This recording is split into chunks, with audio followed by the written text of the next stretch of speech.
if you're talking about the principle of inheritance, our Great John Mendel did so many varieties of experiments, not only by doing the pollination process, not only by doing the selective fertilization process. He chosen the plant of different varieties and he did the pollination and he found the classic set of results. That results he brought in a statistics. So those results are very, very important for predicting the differences among the plants varying in genotype and phenotype, right? So seven different contrasting character. We are observing the garden pea plant. So this garden pea plant basically is varying in seven different characters. And those seven different characters variation is shown by the garden pea plant, and those plants are taken for doing the self pollination and for doing the cross pollination, right? So what is the outcome of self pollination? What is the outcome of cross pollination? When Gregor and Mendel did the research work, we are going to discuss everything in detail, right? So now we will be entering into the statistics analysis. Here our Mendel is a great mathematician in terms of statistics, the report summation, binomial distribution, Poisson distribution, mean, mode, mediation, standard deviation, everything are well explained with the genetic ratio, in the sense the genotypic ratio and phenotypic ratio. So we need to understand basically the traits and experiments are given by our Gregor Mendel in detail. If you're seeing this particular garden pea plant, he crossed the tall plant and the dwarf plant. He crossed the plant having different colors.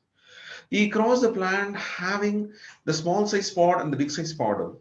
He crossed the plant having the different size and shape of the seed. Like this, our Gregor Mendel did the crossing between the two different plants of the same variety, showing the differences in terms of height, showing the differences in terms of color, showing the difference in terms of shape. Okay, one seed is wrinkled, one seed is round, one is tall, one is short, one is green color, one is yellow color. Like this, he crossed the two plant varying in two different character, one different character, three different character, and he found out all the progeny information in terms of variation in the external features or morphological features and then the genetic information, right? So this is the way we need to understand, right? So if you're talking about one by one, we'll discuss about how our Gregor Mendel genetically, phenotypically evaluated many results and how he predicted that results, how it nourished the students in terms of getting the very good idea of genetics that we are going to discuss in detail, right? So in this chapter, true breeding line. What do you mean about true breeding line? If a particular character controlling alleles are of same type, if a particular character controlling alleles are of same type, okay, then that particular allele, that particular allele information we are discussing in the uh, true breeding line character, right? So be very careful. Again, back I'm repeating, the same character is inherited for many generations from the parent. There is a true character. The true character controlling alleles are of same type. Okay, and that particular allele, if it is present in that particular individual, we are saying that as a true breed. We are saying that as a true breed. So any one of you can say this message. You can put in Q&A session so that what we can understand exactly what is what, right? Now, artificial pollination or cross pollination experiment. We know very well in the lab we are having a dissection box which is having the credential, in the sense we can do the dissection of the anther, we can do the dissection of the female reproductive system of the plant flower so that we can bring the controlled pollination more effectively, right? So now we need to understand basically there are totally 14 true breeding pea plants are present. There are totally 14 true breeding plants are present, right? And these 14 true breeding plants, okay, are showing the variation in the height character, shape character, color character that we are crossing it. So that we'll be explaining with the picture so that what you'll understand exactly. Okay. Can you see this place here? Uh, so that if I'm zooming and then if I'm exposing the entire information for you, you'll have better clarity, right? See, in this particular flower color, one is purple color, another is white. So the two different plants are crossed or the same variety pea plant. So one pea plant is purple color, another pea plant is white in color. One pea plant is having a round shaped seed, another pea plant is having wrinkle shaped seed. One pea plant is having the yellow color seed, another pea plant is having green color seed. One pea plant is green, another pea plant is yellow in color. So one pea plant is having inflated pod shape, another pea plant is having constricted. So like this, we are crossing the plants showing the variation in the height, plants showing variation in the size, shape, color, etc. Right? So now we are coming into the next. Okay, again back I'm repeating. Before going to the next concept, I am saying the precise information. True breeding lines denotes character controlling alleles or of same time that brings the same ancestor character for many generation, and that particular breed having same type of allele or crossed. Okay, for example, I'm a garden pea plant. I'm having the same type of allele for controlling the purple color. I'm the garden pea plant. I'm having the same type of allele for the white character. If I'm crossing these two are called true breeding process. So keep this in the mind, right? So now, before going to the law of dominance, okay, or inheritance of the one allele or inheritance of the two allele, we need to understand many students are not having the credential to explain the allele. First of all, allele is totally different, gene is totally different. Allele are gene copies that we studied in the lower grade, but still the grade 12 students are doing the mistake. Alleles are genes, like this they are saying. So your answer is wrong in the board exam. So alleles are gene copies. You just have the credential to bring the same character or different character depending upon the amount of crossing over. Depending upon the amount of crossing over, right? So now we are entering into the question solving session. So this is the question taken exactly from the previous year's board paper. In 2023, March month, they asked this question: which one of the following process results in the production of recombination in future generation?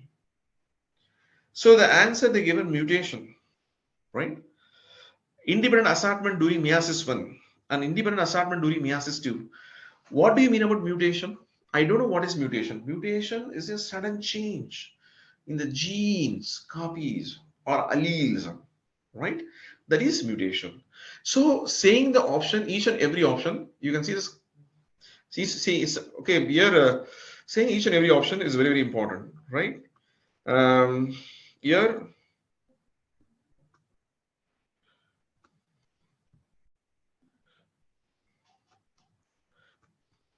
can you see the screen here, my dear students?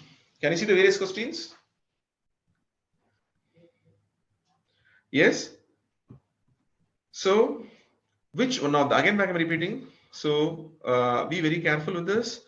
Okay, here the mutation is nothing but a sudden change in the nucleotide sequence. Independent assortment during meiosis 1, independent assortment during meiosis 2, and crossing over of the bivalent species. So that we are going to discuss in detail. So in this, the answer is the recombination is happening because of all these aspects. Okay, if you're talking about the recombination, is nothing but the shuffling during meiosis and crossing over.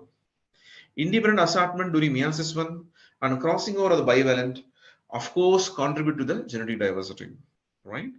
So that means the 1, if you're talking about independence, the 2 and the 4 are the correct answer. The 2 and the 4 are the correct answer, right? So these 2 and the 4 are the correct answer. Why? Because the reason behind that is the independent assortment during meiosis 1 is nothing but prophase 1. Prophase 1 of the meiosis 1 is very, very important for the crossing over to happen. Prophase 1 of the meiosis 1 is responsible for bringing this recombination, right? So, and crossing over of the bivalent means chromosomes. Both denotes it brings the recombination process in detail, right? Now we are coming for the next important session, question number 2. In the question number 2, it is taken from the NCERT textbook. Which law of inheritance states that each individual has two alleles for each genes and these alleles segregates during gamete formation? Law of segregation, right? So we know very well the law of segregation is also called as law of purity of gametes. So law of segregation is also called as law of purity of gametes, right? So this law of segregation or law of purity of gametes indicates what exactly? So we know very well each individual has two alleles for each gene and these alleles segregates during gamete formation, of course. So and it won't intermingle. The alleles will not join with each other, right? So that is the correct explanation. So the answer is law of segregation, as I already told you. But in this year in the board exam, instead of saying law of segregation, they will say law of purity of gametes.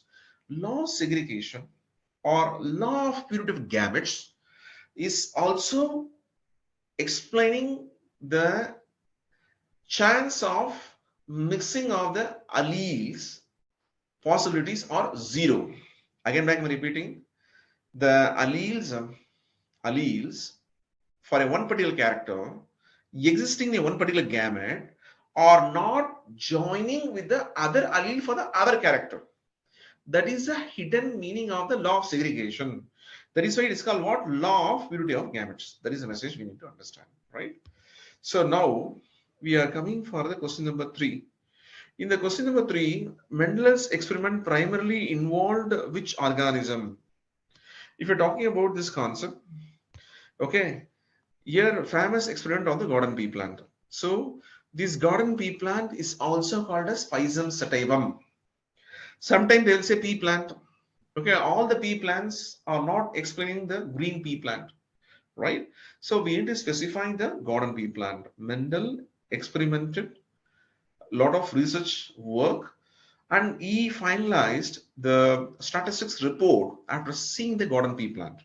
So there is explanation we need to understand in the question number 3. Now we are going for question number 4. In the question number 4, if you're listening this, in the monohybrid cross, what is the expected phenotypic ratio among the offspring of two heterozygous parent?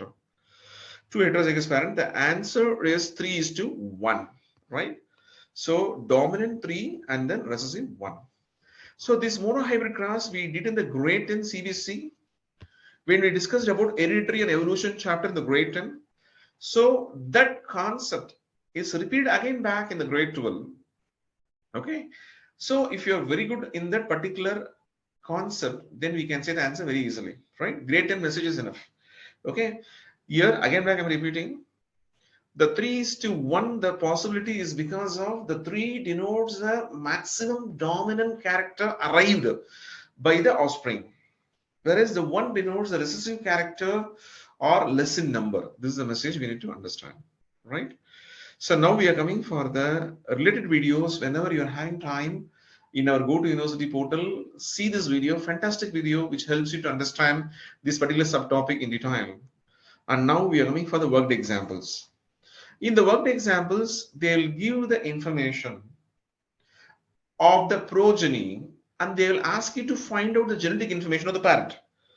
So if you're talking about, you have two pea plant, one with purple flower, another with white flower. Purple is dominant while recessive trait. Okay, purple is dominant while recessive trait is because of the white color. What will be the genotype and phenotype of this offspring if the cross these two plants determine the genotype of the parent? The first plant has a genotype of PP, homozygous again back. The second plant also homozygous recessive. Okay, then obviously one parent will be a recessive parent. One parent will be a recessive parent and one parent will be a dominant parent. Okay, So the two parents, when we are keeping this information, we are giving the conclusion that FN generation plan will have a purple color, that is that too in a heterozygous condition. In a heterozygous condition, purple color in heterozygous condition, right? Because so what will the genotype and phenotype of the offspring, like this they mentioned, right? So we are doing the crossing capital P and small p. We kept as a two different allele category, and then we are doing the crossing, and then we are finding out the results.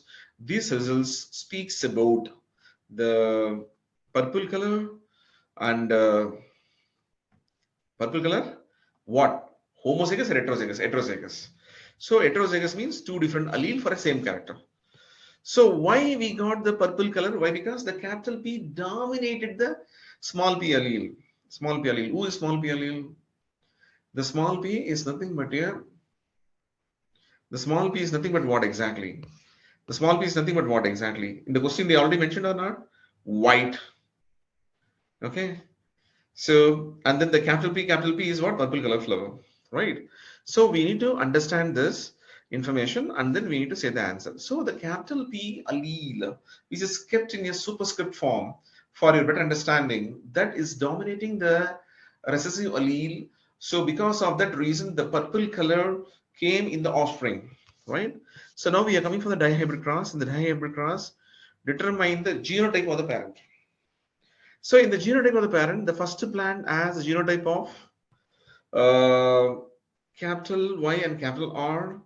The second plant has small y, small r. So if you're crossing this, you'll be getting how many possible number of genotype, how many possible number of phenotype you're getting. Like this, we need to evaluate the information by explaining the column. So by explaining the column, we need to understand, right? So can you see this? The parent gametes, parent 1 and parent 2 gametes we mentioned here, and then we told these many number of varieties are possible. So capital Y, capital R, capital Y, capital R is coming as a progeny in this way, okay, and then small I, small r, small I, small r are coming in this way, right? Right. So understand this message. If you're having any doubt, please let me know. I'm going to the Q&A section. In the Q&A section, if anybody posted any information, so we will answer this information. Now we are coming for the next phase of explanation is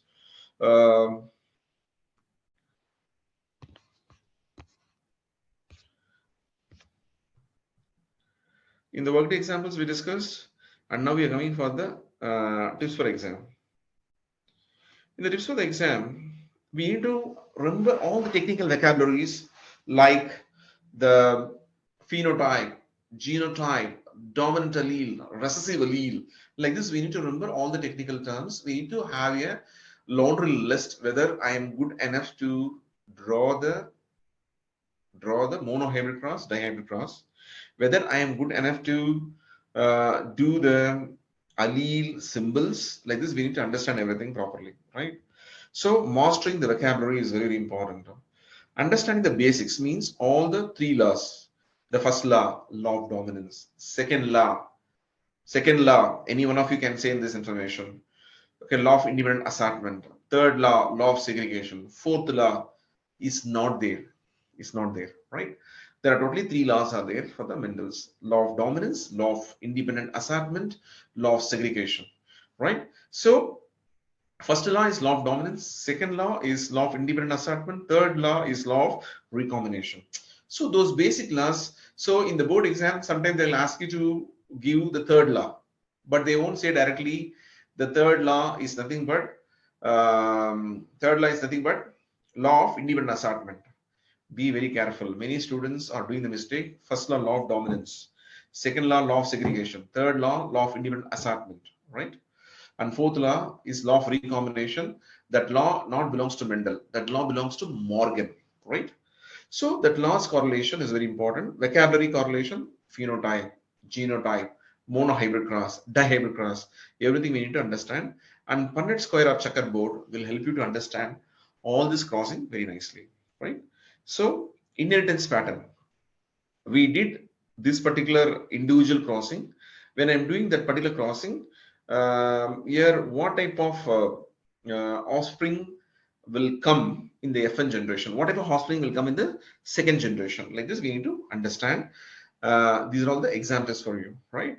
So, vocabulary, basics. Punnett square is nothing but column-centric arrangement of the gametes and making the probability or chance or the chance or the number of phenotype and genotypic ratio in the Punnett square.